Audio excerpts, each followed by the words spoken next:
Hi friends, ಎಲ್ರಿಗೂ ನಮಸ್ಕಾರ. ಜ್ಞಾನ ಗಂಗೋತ್ರಿ ಸಂಸ್ಥೆಯ ಇನ್ಕ್ವೆಸ್ಟ್ ಪ್ರಚಲಿತ ಘಟನೆಗಳ ಸರಣಿಗೆ ತಮ್ಮೆಲ್ಲರಿಗೂ ಮತ್ತೊಮ್ಮೆ ಸ್ವಾಗತ. ಇವತ್ತು ನಾವು ಸಂಚಿಕೆ ಸಂಖ್ಯೆ 969 ಡಿಸ್ಕಸ್ ಮಾಡ್ತಾ ಇದ್ದೇವೆ. ದಿನಾಂಕ 27ನೇ ಸೆಪ್ಟೆಂಬರ್ 2025. ಇವತ್ತಿನ ಅಪ್ಡೇಟ್ಸನ್ನು ತಿಳಿಯೋ ಮುನ್ನ ಕಳೆದ ಸಂಚಿಕೆ 2 ಪ್ರಶ್ನೆಗಳ ಸರಿ ಉತ್ತರಗಳು, ಪ್ರಶ್ನೆ ಸಂಖ್ಯೆ 1ಕ್ಕೆ ಆಪ್ಷನ್ ಎ ಮತ್ತು ಪ್ರಶ್ನೆ ಸಂಖ್ಯೆ 2ಕ್ಕೆ ಆಪ್ಷನ್ ಬಿ ಸರಿ ಉತ್ತರವಾಗಿರುತ್ತೆ. ಹಾಗಿದ್ರೆ ಇವತ್ತಿನ ಮೊದಲನೇ ಪ್ರಶ್ನೆಗೆ ಬರೋಣ. ಕರ್ನಾಟಕದ ಸರ್ಕಾರಿ OTT ವೇದಿಕೆಯನ್ನು ವಿನ್ಯಾಸಗೊಳಿಸಲು ರಚಿಸಲಾದ ಸಮಿತಿಯಲ್ಲಿ ಎಷ್ಟು ಸದಸ್ಯರು ಇದ್ದಾರೆ?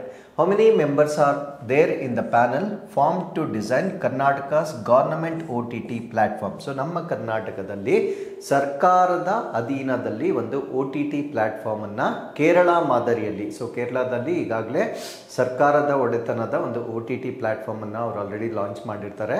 ಸೊ ಇದೇ ಒಂದು ರೀತಿಯ ನಮ್ಮ ಕರ್ನಾಟಕದ OTT ಪ್ಲಾಟ್ಫಾರ್ಮ್ ಅನ್ನ ಲಾಂಚ್ ಮಾಡಲಿಕ್ಕೆ ಕರ್ನಾಟಕ ಸರ್ಕಾರ ಒಂದು ಸಮಿತಿಯನ್ನ ರಚನೆ ಮಾಡಿರುತ್ತೆ. ಆ ಸಮಿತಿಯಲ್ಲಿ ಎಷ್ಟು ಜನರಿದ್ದಾರೆ ಅಂತಕ್ಕಂಥದ್ದು ನಮ್ಮ ಪ್ರಶ್ನೆ ಆಗಿರುತ್ತೆ. ಸೊ ಈ ಪ್ರಶ್ನೆಗೆ ಸರಿಯಾದ ಉತ್ತರ 10 ಜನರ ಒಂದು ಸಮಿತಿಯನ್ನ ಮಾಡಲಾಗಿರುತ್ತೆ. ಸೊ ಹಾಗಿದ್ರೆ ಈ ಒಂದು ಕರ್ನಾಟಕ ಸ್ವಾಮ್ಯದ OTT ಪ್ಲಾಟ್ಫಾರ್ಮ್ ಬಗ್ಗೆ ಸೊ ಈ ಆರ್ಟಿಕಲ್ ಅಲ್ಲಿ ನಾವು ಸಂಪೂರ್ಣವಾಗಿ ಡಿಸ್ಕಸ್ ಮಾಡೋಣ.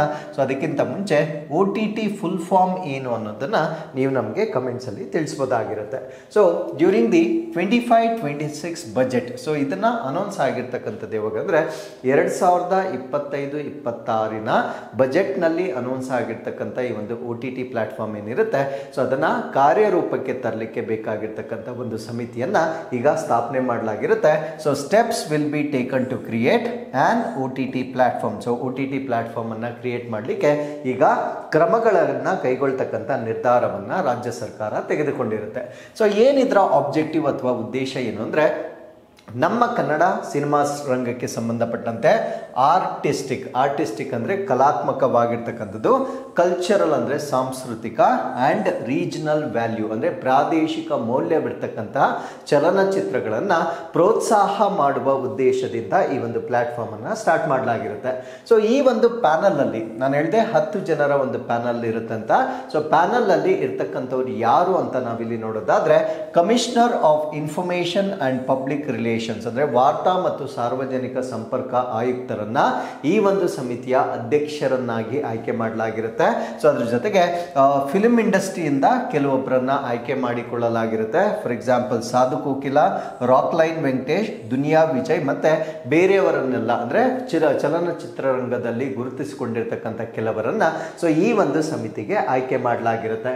ಸೊ ಇದನ್ನ ಕೇರಳದಲ್ಲಿ ಸಿ ಸ್ಪೇಸ್ ಅಂತ ಸ್ಟಾರ್ಟ್ ಮಾಡಿರ್ತಾರೆ. ಸಿ ಸ್ಪೇಸ್ ಅಂತಕ್ಕಂಥದ್ದು ಕೇರಳದ ಒಂದು OTT ಪ್ಲಾಟ್ಫಾರ್ಮ್ ಆಗಿರುತ್ತೆ.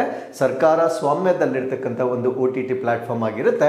ಸೊ ಇದೇ ಮಾದರಿಯಲ್ಲಿ ನಮ್ಮ ರಾಜ್ಯ ಕೂಡ OTT ಪ್ಲಾಟ್ಫಾರ್ಮ್ ಅನ್ನ ಡೆವಲಪ್ ಮಾಡ್ತಕ್ಕಂಥ ಒಂದು ನಿರ್ಧಾರವನ್ನ ತೆಗೆದುಕೊಂಡಿರುತ್ತೆ. ಆಕ್ಚುಲಿ OTTಗೆ ಸಂಬಂಧಪಟ್ಟಂತೆ KS ಮೇನ್ಸ್ ಪರೀಕ್ಷೆಯಲ್ಲಿ ಪ್ರಬಂಧ ಬರವಣಿಗೆಯನ್ನ ಕೂಡ ಕೇಳಲಾಗಿರುತ್ತೆ. ಸೊ ಈ ರೀತಿ ಎಲ್ಲ ಒಂದು ಇನ್ಫಾರ್ಮೇಶನ್ ನಮಗೆ ಬಹಳ ಇಂಪಾರ್ಟೆಂಟ್ ಆಗಿರುತ್ತೆ. ಸೊ ಅದಾದ್ಮೇಲೆ ಈ ಒಂದು ಮಾಡೆಲ್ ಯಾವ ರೀತಿ ವರ್ಕ್ ಆಗುತ್ತೆ ಅಂತ ನಾವು ನೋಡಿದ್ರೆ, ಪೇ ಪರ್ ವ್ಯೂ ಮಾಡೆಲ್ ಅಂತ ಹೇಳ್ತೇವೆ. ಅಂದ್ರೆ ನಾವು ಎಷ್ಟು ಅದನ್ನ ವ್ಯೂ ಮಾಡ್ತೇವೆ ಅದಕ್ಕೆ ತಕ್ಕಂತೆ ಅದನ್ನ ಪೇಮೆಂಟ್ ಮಾಡಬೇಕಾಗಿರುತ್ತೆ. And shares 50% revenue with the film makers, ಅಂದ್ರೆ ಯಾರು ಚಲನಚಿತ್ರಗಳನ್ನ ನಿರ್ಮಾಣ ಮಾಡ್ತಾರೆ ಆ ಬರ್ತಕ್ಕಂಥ ಅಮೌಂಟ್ ನಲ್ಲಿ 50% ಫಿಲ್ಮ್ಸ್ ಅನ್ನ ಪ್ರೊಡ್ಯೂಸ್ ಮಾಡ್ತಕ್ಕಂಥವರ ಜೊತೆ ಹಂಚಿಕೊಳ್ತಕ್ಕಂಥ ಒಂದು ಮೆಥಡ್ ಅಲ್ಲಿ ಈ ಒಂದು OTT ಪ್ಲಾಟ್ಫಾರ್ಮ್ ಅನ್ನ ಡಿಸೈನ್ ಮಾಡಲಾಗ್ತಾ ಇದೆ. So with this let's get into question number 2. GST ಮೇಲ್ಮನವಿ ನ್ಯಾಯಮಂಡಳಿಯ ಪ್ರಧಾನ ಪೀಠ ಎಲ್ಲಿದೆ? So where is the principal bench of GST appellate tribunal located? So ಈ ಒಂದು GSTಗೆ ಸಂಬಂಧಪಟ್ಟಂತೆ ಏನಾದರೂ ವಿವಾದಗಳಿದ್ದಲ್ಲಿ ಅದನ್ನ ತ್ವರಿತವಾಗಿ ಬಗೆಹರಿಸುವ ಉದ್ದೇಶದಿಂದ ಈಗ ಟ್ರಿಬ್ಯುನಲ್ ಅಥವಾ ನ್ಯಾಯಮಂಡಳಿಗಳನ್ನ ಸ್ಥಾಪನೆ ಮಾಡ್ತಾ ಇದ್ದಾರೆ. ಫಾರ್ ಎಕ್ಸಾಂಪಲ್, ಇವಾಗ ನದಿ ವಿವಾದಗಳಿಗೆ ಸಂಬಂಧಪಟ್ಟಂತೆ ಯಾವ ರೀತಿ ನ್ಯಾಯಮಂಡಳಿಗಳನ್ನ ನಾವು ಸ್ಥಾಪನೆ ಮಾಡಿರ್ತೇವೆ, ಸೊ ಅದೇ ರೀತಿ GSTಗೆ ಸಂಬಂಧಪಟ್ಟಂತೆ ಈ ಅಪೆಲೇಟ್ ಟ್ರಿಬ್ಯುನಲ್ಗಳನ್ನ ನಮ್ಮ ಭಾರತ ಸರ್ಕಾರದ ವತಿಯಿಂದ ಪ್ರಾರಂಭ ಮಾಡಲಾಗಿರುತ್ತೆ.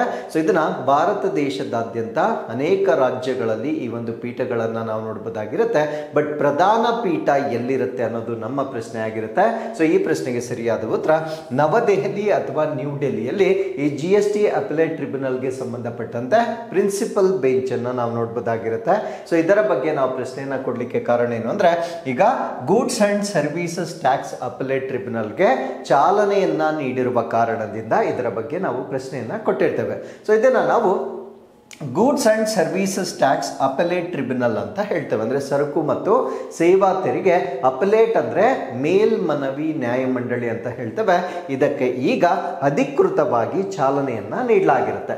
So what is the purpose, ಇದರ ಉದ್ದೇಶ ಏನು? ಸೊ ಈ ಒಂದು ಟ್ರಿಬ್ಯುನಲನ್ನು ಇನ್ ಶಾರ್ಟ್ ನಾವು ಏನಂತ ಕರಿತೀವಿ ಅಂದರೆ GST-AT ಅಂತ ಹೇಳ್ತೇವೆ. ಸೊ ಇದು unified independent forum for resolving disputes related to GST across India. ಅಂದರೆ ಭಾರತ ದೇಶದಾದ್ಯಂತ GSTಗೆ ಸಂಬಂಧಪಟ್ಟಂತೆ ಏನಾದರೂ ವಿವಾದಗಳಿದ್ದರೆ ಅದನ್ನು ಏಕೀಕೃತ ಮತ್ತು ಸ್ವತಂತ್ರ ವೇದಿಕೆಯೊಂದಿಗೆ ಬಗೆಹರಿಸ್ತಕ್ಕಂಥ ಒಂದು ಅಪೆಲೇಟ್ಗಳನ್ನು ಈಗ ನಿರ್ಮಾಣ ಮಾಡಲಾಗಿರುತ್ತೆ. ಸೊ ಇದು ಅಧಿಕೃತವಾಗಿ ಈಗ ಚಾಲನೆಗೊಂಡಿರುತ್ತೆ. ಸೊ ಇದಕ್ಕೆ ಸಂಬಂಧಪಟ್ಟಂತೆ ಪ್ರಿನ್ಸಿಪಲ್ ಬೆಂಚ್ ಅಥವಾ ಪ್ರಧಾನ ಪೀಠವನ್ನು ನಾವು ನವದೆಹಲಿಯಲ್ಲಿ ನೋಡ್ಬೋದಾಗಿರುತ್ತೆ. ಸೊ ಅದರ ಜೊತೆಗೆ 31 ಸ್ಟೇಟ್ ಬೆಂಚಸ್ ಅನ್ನ ಕೂಡ ನಿರ್ಮಾಣ ಮಾಡಲಾಗಿರುತ್ತೆ. ಸೊ 45 ಸ್ಥಳಗಳಲ್ಲಿ 31 ರಾಜ್ಯ ಪೀಠಗಳನ್ನ ಕೂಡ ಸ್ಥಾಪನೆ ಮಾಡಲಾಗಿರುತ್ತೆ. ಸೊ ಪ್ರತಿಯೊಂದು ಬೆಂಚಲ್ಲಿ ಅಂದ್ರೆ ಒಂದೊಂದು ಪೀಠದಲ್ಲಿ ಎಷ್ಟು ಜನ ಇರ್ತಾರೆ ಆ ಒಂದು ವಿವಾದಗಳನ್ನ ಬಗೆಹರಿಸಲಿಕ್ಕೆ ಪ್ರತಿಯೊಂದು ಪೀಠದಲ್ಲಿ ಇರ್ತಕ್ಕಂಥ ಸದಸ್ಯರು ಯಾರು ಅಂತ ನಾವು ನೋಡೋದಾದ್ರೆ 2 ಜುಡಿಷಿಯಲ್ ಮೆಂಬರ್ಸ್ ಅಂದರೆ 2 ನ್ಯಾಯಾಂಗ ಸದಸ್ಯರಿರ್ತಾರೆ. 1 ಟೆಕ್ನಿಕಲ್ ಮೆಂಬರ್ ಅಂದರೆ ಒಂದು ತಾಂತ್ರಿಕ ಸದಸ್ಯ ಕೇಂದ್ರದಿಂದ, ಇನ್ನೊಂದು ಒಬ್ಬ ಟೆಕ್ನಿಕಲ್ ಮೆಂಬರ್ ಸ್ಟೇಟ್ನಿಂದ ಅಥವಾ ರಾಜ್ಯದಿಂದ ಒಬ್ಬ ತಾಂತ್ರಿಕ ಸದಸ್ಯರಿರ್ತಾರೆ. ಸೊ ಒಟ್ಟು 4 ಜನರು ಒಂದೊಂದು ಪೀಠದಲ್ಲಿ ಇರ್ತಕ್ಕಂಥದ್ದನ್ನು ನಾವಿಲ್ಲಿ ಗಮನಿಸಬಹುದಾಗಿರುತ್ತೆ.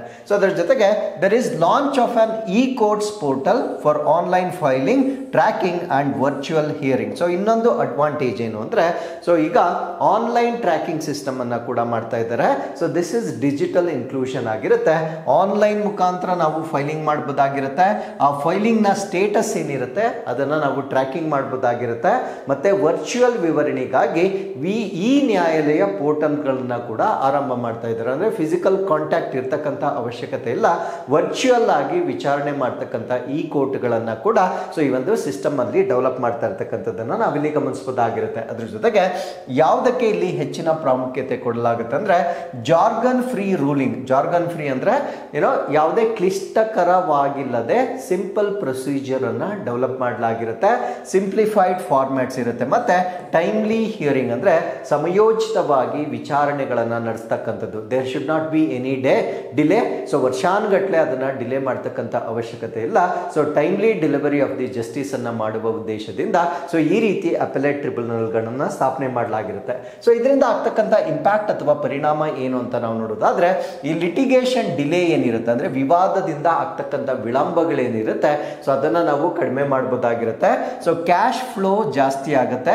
ಅದರೊಂದಿಗೆ MSMEಗಳಾಗಿರ್ಬೋದು ಅಥವಾ ಎನಿಬಡಿ ಯಾರೇ ಬಿಸ್ನೆಸ್ ಮಾಡ್ತಕ್ಕಂಥವ್ರಿಗೆ ಒಂದು ಕಾನ್ಫಿಡೆನ್ಸ್ ಬೂಸ್ಟ್ ಆಗುತ್ತೆ. ಮತ್ತೆ ಈಸ್ ಆಫ್ ಡೂಯಿಂಗ್ ಬಿಸ್ನೆಸ್ ಅಂತಕ್ಕಂಥದ್ದು ಕೂಡ ಹೆಚ್ಚಾಗ್ತಕ್ಕಂಥದ್ದನ್ನ ನಾವಿಲ್ಲಿ ಗಮನಿಸಬಹುದಾಗಿರುತ್ತೆ. ಸೊ ಅದ್ರ ಜೊತೆಗೆ ಸ್ಟ್ರೆಂಥನ್ ಕೋಆಪರೇಟಿವ್ ಫೆಡರಲಿಸಮ್ ಅಂದ್ರೆ ಒಂದು ಒಕ್ಕೂಟ ವ್ಯವಸ್ಥೆಯನ್ನ ಬಲಪಡಿಸುವ ಉದ್ದೇಶದಿಂದ ಈ ರೀತಿಯ ಒಂದು ಟ್ರಿಬ್ಯುನಲ್ಗಳನ್ನ ಈಗ ಸ್ಥಾಪನೆ ಮಾಡಲಾಗಿರುತ್ತೆ.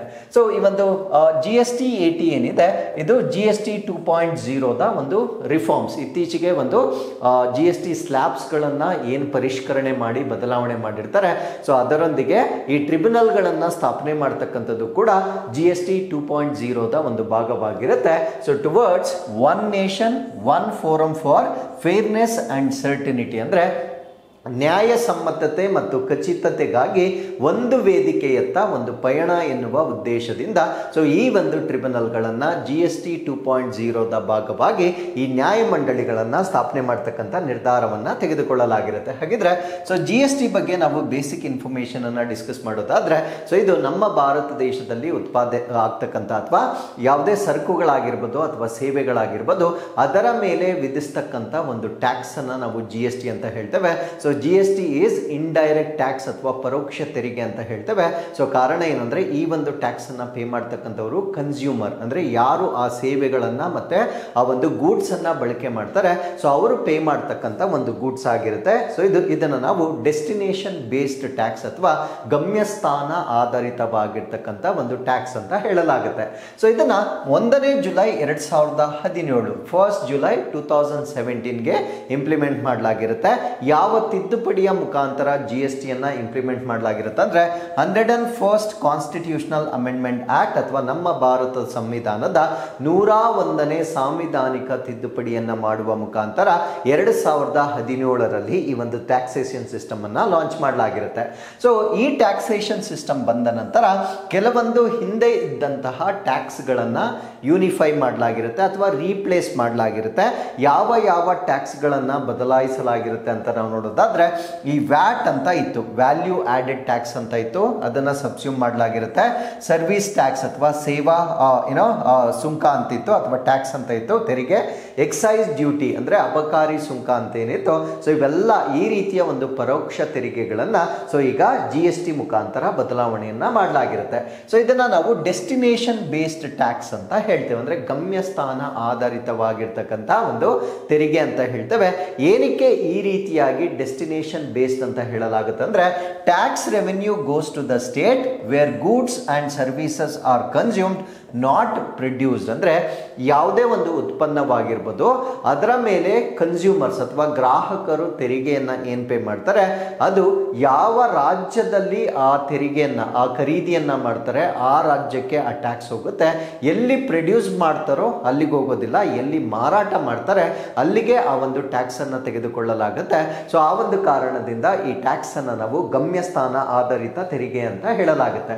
ಹಾಗಿದ್ರೆ GST ಅಲ್ಲಿ ಇರ್ತಕ್ಕಂಥ ಕಾಂಪೊನೆಂಟ್ಸ್ ಘಟಕಗಳೆಷ್ಟು ಅಂದ್ರೆ 3 ಕಾಂಪೊನೆಂಟ್ಸ್ ಅನ್ನ ನಾವು ನೋಡಬಹುದಾಗಿರುತ್ತೆ. ಮೊದಲನೇದನ್ನ CGST ಅಂತ ಕರಿತೇವೆ, ಸೆಂಟ್ರಲ್ GST ಅಂತ ಹೇಳ್ತೇವೆ. ಸೊ ಇದನ್ನ ಯಾರು ಈ ಒಂದು ಟ್ಯಾಕ್ಸ್ ಅನ್ನ ವಿಧಿಸ್ತಕ್ಕಂಥದ್ದು ಅಂದ್ರೆ ಸೆಂಟ್ರಲ್ ಗವರ್ಮೆಂಟ್ ಅಥವಾ ಕೇಂದ್ರ ಸರ್ಕಾರ ವಿಧಿಸ್ತಕ್ಕಂಥ ಒಂದು ಟ್ಯಾಕ್ಸ್ ಆಗಿರುತ್ತೆ. ಇಂಟ್ರಾ ಸ್ಟೇಟ್ ಸಪ್ಲೈ ಆದಾಗ ಅಂದ್ರೆ ರಾಜ್ಯದ ಒಳಗಡೆ ಒಂದು ಬಿಸ್ನೆಸ್ ನಡೆದಾಗ ಈ CGST ಅನ್ನ ವಿಧಿಸಲಾಗುತ್ತೆ. ಇನ್ನೊಂದನ್ನ SGST ಅಂತ ಹೇಳ್ತೇವೆ, ಇದು ರಾಜ್ಯ ಸರ್ಕಾರ ವಿಧಿಸ್ತಕ್ಕಂಥದ್ದು. ಇದು ಕೂಡ ವಿತ್ ಇನ್ ದ ಸ್ಟೇಟ್ ರಾಜ್ಯದ ವ್ಯಾಪ್ತಿ ಒಳಗೆ ವ್ಯಾಪಾರ ನಡೆದಾಗ CGST ಅನ್ನ ವಿಧಿಸಲಾಗುತ್ತೆ. ರಾಜ್ಯದ ಹೊರಗಡೆ ಅಂದ್ರೆ ಇಂಟರ್ ಸ್ಟೇಟ್ ಅಥವಾ ಇಂಟರ್ನ್ಯಾಷನಲ್ ಸಪ್ಲೈ ಆದಾಗ ವಿಧಿಸ್ತಕ್ಕಂಥ ಒಂದು GST ಅನ್ನ ನಾವು IGST ಅಂತ ಹೇಳ್ತೇವೆ. ಇದನ್ನ ಇಂಟಿಗ್ರೇಟೆಡ್ ಅಥವಾ ಸಮಗ್ರ GST ಅಂತ ಹೇಳ್ತೇವೆ.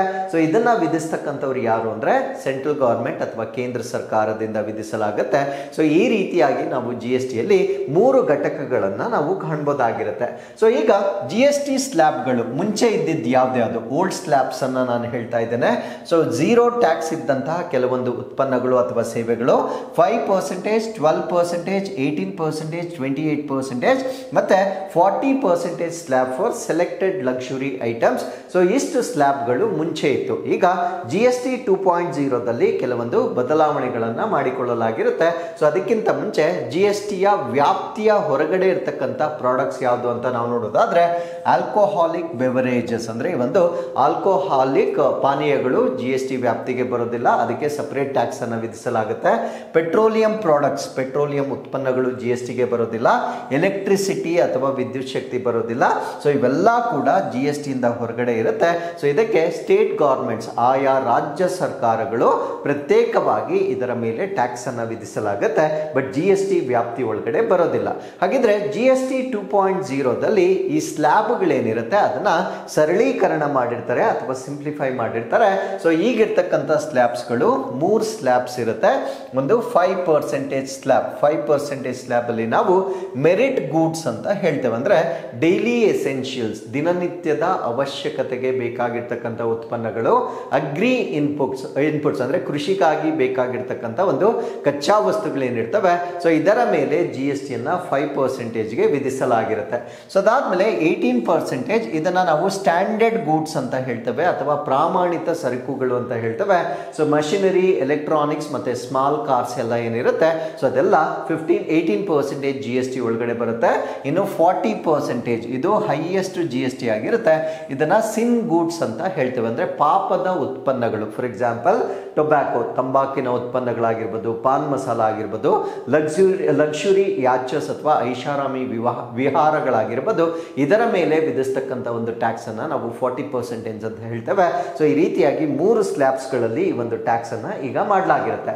ಸೊ ಪ್ರೀವಿಯಸ್ಲಿ ಇದ್ದಂತಹ ಈ ಒಂದು 12% ಮತ್ತೆ 28% ಏನಿರುತ್ತೆ ಸೊ ಅದನ್ನ ಇವಾಗ ಮರ್ಜ್ ಮಾಡಿರ್ತಾರೆ ಅಥವಾ ಬೇರೊಂದು ಟ್ಯಾಕ್ಸ್ಗೆ ಸಬ್ಸ್ಯೂಮ್ ಮಾಡಲಾಗಿರುತ್ತೆ. ಅಂಡ್ ಇದರಿಂದ ಆಗ್ತಕ್ಕಂಥ ಇಂಪ್ಯಾಕ್ಟ್ ಏನು ಅಂದ್ರೆ GDP growth projected at 6.3 to 6.8% in financial year 26. ಆರ್ಥಿಕ ವರ್ಷ 2026ರಲ್ಲಿ ಈ GST ಅಂತಕ್ಕಂಥದ್ದು 6.3ರಿಂದ 6.8ರಷ್ಟು ಇರಲಿದೆ ಎಂದು ಈಗ ಅಂದಾಜು ಮಾಡಲಾಗಿರುತ್ತೆ. ಸೊ ಇಷ್ಟು GST ಗೆ ಸಂಬಂಧಪಟ್ಟಂತೆ ಗೊತ್ತಿರಬೇಕಾಗಿರುತ್ತೆ. ಸೊ ಅದಾದ್ಮೇಲೆ 95% of the goods C tax reduction, ಅಂದ್ರೆ ಈ ಒಂದು ಸ್ಲ್ಯಾಬ್ಸ್ ಅನ್ನ ಬದಲಾವಣೆ ಮಾಡಿರೋದ್ರಿಂದ 95% ಸರಕುಗಳಿಗೆ ಈ ತೆರಿಗೆ ಕಡಿಮೆ ಆಗಿರ್ತಕ್ಕಂಥದ್ದು.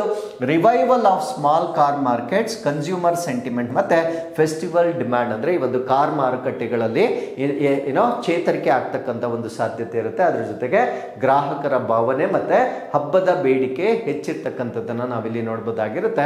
ಸೊ ಯಾವಾಗ ಈ ಒಂದು ಪ್ರಾಡಕ್ಟ್ಸ್ ಗಳ ಬೆಲೆ ಕಡಿಮೆ ಆಗುತ್ತೆ, ಪರ್ಚೇಸಿಂಗ್ ಕೆಪಾಸಿಟಿ ಅಂತಕ್ಕಂಥದ್ದು ಜಾಸ್ತಿ ಆಗುತ್ತೆ. ಸೊ ಅವಾಗ ಎಕಾನಮಿ ಅಂತಕ್ಕಂಥದ್ದು ಸರ್ಕ್ಯುಲೇಟ್ ಆಗಲಿಕ್ಕೆ ಪ್ರಾರಂಭವಾಗುತ್ತೆ. So that is good sign for any country in terms of mobility of money from one hand to another hand. So ಅದರಿಂದ ಆರ್ಥಿಕವಾಗಿ ಅಭಿವೃದ್ಧಿ ಹೊಂದಲಿಕ್ಕೆ ಸಾಕಾರವಾಗುತ್ತೆ. So with this let's get into question number 3. Agni prime, ಇದನ್ನ ಅಗ್ನಿ P ಅಂತ ಕೂಡ ಕರೀತೇವೆ. So ಇದು ಯಾವ ವರ್ಗಕ್ಕೆ ಸೇರಿದೆ? The Agni prime missile belongs to which category?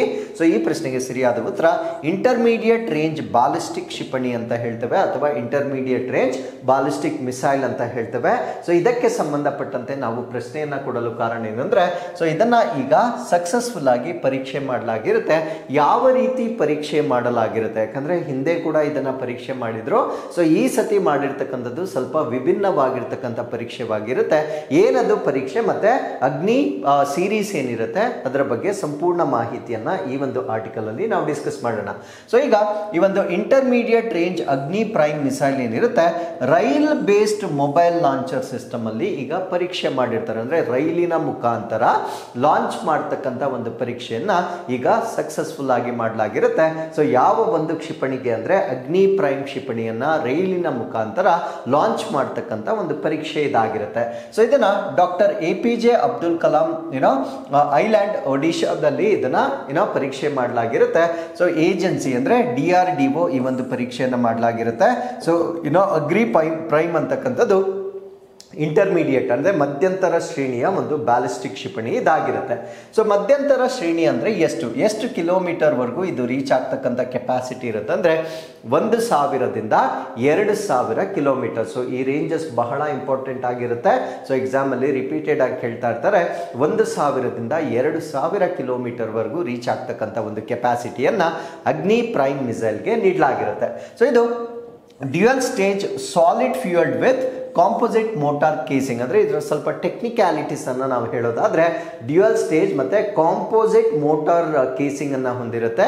ಘನ ಇಂಧನವನ್ನ ಹೊಂದಿರತಕ್ಕಂಥ ಒಂದು ವ್ಯವಸ್ಥೆ ಇದಾಗಿರುತ್ತೆ. ಅದ್ರ ಜೊತೆಗೆ advanced navigation and guidance system ಅನ್ನ ನೀಡಲಾಗಿರುತ್ತೆ. ಅಂದ್ರೆ ಅದರ ಒಂದು ಟಾರ್ಗೆಟ್ ಅನ್ನ ರೀಚ್ ಮಾಡಲಿಕ್ಕೆ ಸಪೋರ್ಟ್ ಮಾಡುವ ಉದ್ದೇಶದಿಂದ ಸುಧಾರಿತ ನ್ಯಾವಿಗೇಷನ್ ಮತ್ತು ಮಾರ್ಗದರ್ಶನ ವ್ಯವಸ್ಥೆಯನ್ನ ಕೂಡ ಇದಕ್ಕೆ ನೀಡಲಾಗಿರುತ್ತೆ.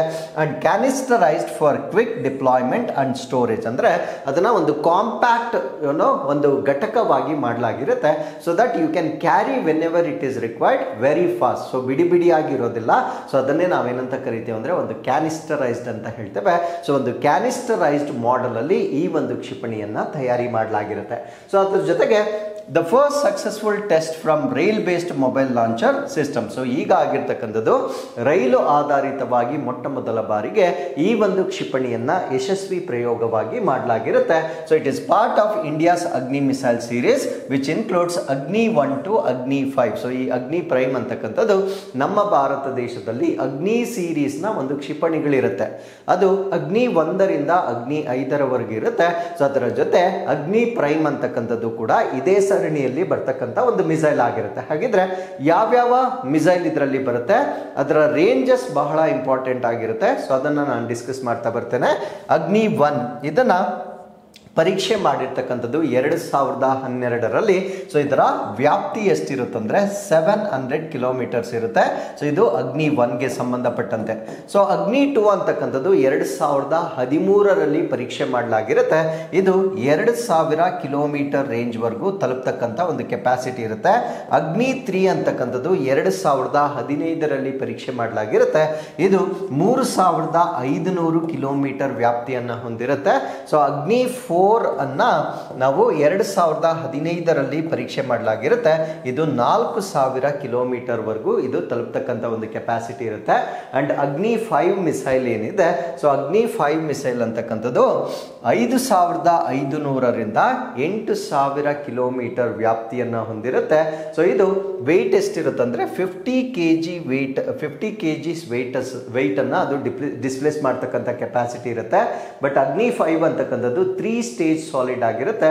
ಸೊ ನ್ಯೂಕ್ಲಿಯರ್ ವಾರ್ ಹೆಡ್, ಎಷ್ಟು ನ್ಯೂಕ್ಲಿಯರ್ ವಾರ್ ಹೆಡ್ಸ್ ಅನ್ನ ಇದು ಒಳಗೊಂಡಿರುತ್ತೆ ಅಂದರೆ 1500 kg ನ್ಯೂಕ್ಲಿಯರ್ ವಾರ್ ಹೆಡ್ಸ್ ಅನ್ನ ಒಳಗೊಂಡಿರುತ್ತೆ. ಸೊ ಇದರ ಸ್ಪೀಡ್ ಎಷ್ಟಿರುತ್ತೆ ಅಂದರೆ 24 ಮ್ಯಾಕ್ ಒಂದು ಸ್ಪೀಡ್ ನಲ್ಲಿ ಚಲಿಸ್ತಕ್ಕಂಥ ಒಂದು ಸಾಮರ್ಥ್ಯ ಹೊಂದಿರುತ್ತೆ.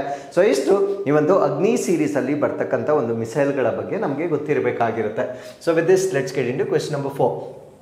ಸೆಪ್ಟೆಂಬರ್ 2025ರಲ್ಲಿ ಮೇಕ್ ಇನ್ ಇಂಡಿಯಾ ಎಷ್ಟು ವರ್ಷಗಳನ್ನು ಪೂರ್ಣಗೊಳಿಸಿತು? How many years of make in India were completed in September 2025? So ಈ ಪ್ರಶ್ನೆಗೆ ಸರಿಯಾದ ಉತ್ತರ ಸೊ 11 ವರ್ಷಗಳನ್ನು ಈಗ ಮೇಕ್ ಇನ್ ಇಂಡಿಯಾ ಕಾರ್ಯಕ್ರಮ ಕಂಪ್ಲೀಟ್ ಮಾಡಿರುತ್ತೆ. ಹಾಗಿದ್ರೆ ಮೇಕ್ ಇನ್ ಇಂಡಿಯಾದ ಒಂದು ಆಬ್ಜೆಕ್ಟಿವ್ಸ್ ಏನಿತ್ತು, ಇದರ ಮೈಲ್ ಸ್ಟೋನ್ಸ್ ಇದುವರೆಗೂ ಎಲ್ಲವನ್ನ ಕೂಡ ಸೊ ಈ ಒಂದು ನಾವು ಡಿಸ್ಕಸ್ ಮಾಡೋಣ. ಸೊ ಇದನ್ನ ಲಾಂಚ್ ಮಾಡಿರ್ತಕ್ಕಂಥ ದಿನಾಂಕ 2014ರಲ್ಲಿ launch ಮಾಡಲಾಗಿರುತ್ತೆ.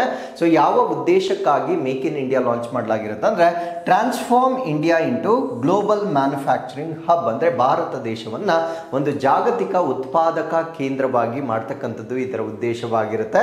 By boosting domestic production, innovation and employment, ಅಂದ್ರೆ ಸ್ಥಳೀಯವಾಗಿರ್ತಕ್ಕಂಥ ಒಂದು ಉತ್ಪಾದನೆಯನ್ನ ಹೆಚ್ಚು ಮಾಡ್ತಕ್ಕಂಥದ್ದು, ನಾವೀನ್ಯತೆಯನ್ನ ಹೆಚ್ಚು ಮಾಡ್ತಕ್ಕಂಥದ್ದು, ಅದರ ಜೊತೆಗೆ ಈ ಉದ್ಯೋಗ ಅವಕಾಶಗಳನ್ನ ಹೆಚ್ಚು ಮಾಡುವ ಉದ್ದೇಶದಿಂದ ಭಾರತ ದೇಶವನ್ನ ಒಂದು ಉತ್ಪಾದನಾ ಕೇಂದ್ರವನ್ನಾಗಿ ಮಾಡ್ತಕ್ಕಂಥದ್ದು ಮೇಕ್ ಇನ್ ಇಂಡಿಯಾದ ಉದ್ದೇಶವಾಗಿರುತ್ತೆ. ಸೊ ಇಲ್ಲಿ ಯಾವ ಒಂದು ಫೋಕಸ್ಡ್ ಏರಿಯಾಸ್ ಇರುತ್ತೆ, ಯಾವ ಕ್ಷೇತ್ರಗಳಿಗೆ ಆದ್ಯತೆಯನ್ನ ನೀಡಲಾಗಿರುತ್ತೆ ಅಂದ್ರೆ ಎಲೆಕ್ಟ್ರಾನಿಕ್ಸ್ ಮತ್ತೆ ಸೆಮಿ ಕಂಡಕ್ಟರ್ಸ್ಗೆ ಹೆಚ್ಚಿನ ಆದ್ಯತೆ ನೀಡಲಾಗುತ್ತೆ. Chip design and assembly hub ಆಗಿರ್ಬೋದು, ಡಿಫೆನ್ಸ್ ಮ್ಯಾನುಫ್ಯಾಕ್ಚರಿಂಗ್ ರಕ್ಷಣಾ ಉತ್ಪಾದನೆ ಅದನ್ನ ದೇಶೀಯವಾಗಿ ಉತ್ಪಾದನೆ ಮಾಡ್ತಕ್ಕಂಥ ಕ್ಷೇತ್ರಗಳಲ್ಲಿ ಹೆಚ್ಚಿನ ಒಂದು ಫೋಕಸ್ ಅನ್ನ ಮಾಡಲಾಗಿರುತ್ತೆ. ಗ್ರೀನ್ ಎನರ್ಜಿ ಅಂದ್ರೆ ಈ ಒಂದು ಹಸಿರು ಇಂಧನ ಅಂತ ಹೇಳ್ತೇವೆ. ಸೊ ಇದರಲ್ಲಿ ನಾವು ಗ್ರೀನ್ ಹೈಡ್ರೋಜನ್, ಹಸಿರು ಜಲಜನಕ, ಸೋಲಾರ್ ಆಗಿರ್ಬೋದು ಮತ್ತೆ ಎಲೆಕ್ಟ್ರಿಕ್ ವೆಹಿಕಲ್ಸ್ ಗಳ ಪೂರೈಕೆ ಆಗಿರ್ಬೋದು, ಇದರ ಮೇಲೆ ಹೆಚ್ಚು ಕೇಂದ್ರೀಕರಿಸಲಾಗುತ್ತೆ. ಅಂಡ್ MSME ಎಂಪವರ್ಮೆಂಟ್ ಅಂದ್ರೆ ನಮ್ಮ ರಾಷ್ಟ್ರದಲ್ಲಿರ್ತಕ್ಕಂಥ ಸಣ್ಣ ಮಧ್ಯಮ ಮತ್ತು ಸೂಕ್ಷ್ಮ ಕೈಗಾರಿಕೆಗಳೇನಿರ್ತವೆ ಸೊ ಅದನ್ನ ಸಬಲೀಕರಣಗೊಳಿಸ್ತಕ್ಕಂಥ ಉದ್ದೇಶದಿಂದ ಈ ಒಂದು ಮೇಕ್ ಇನ್ ಇಂಡಿಯಾ ಕಾರ್ಯಕ್ರಮವನ್ನ ಲಾಂಚ್ ಮಾಡಲಾಗಿರುತ್ತೆ.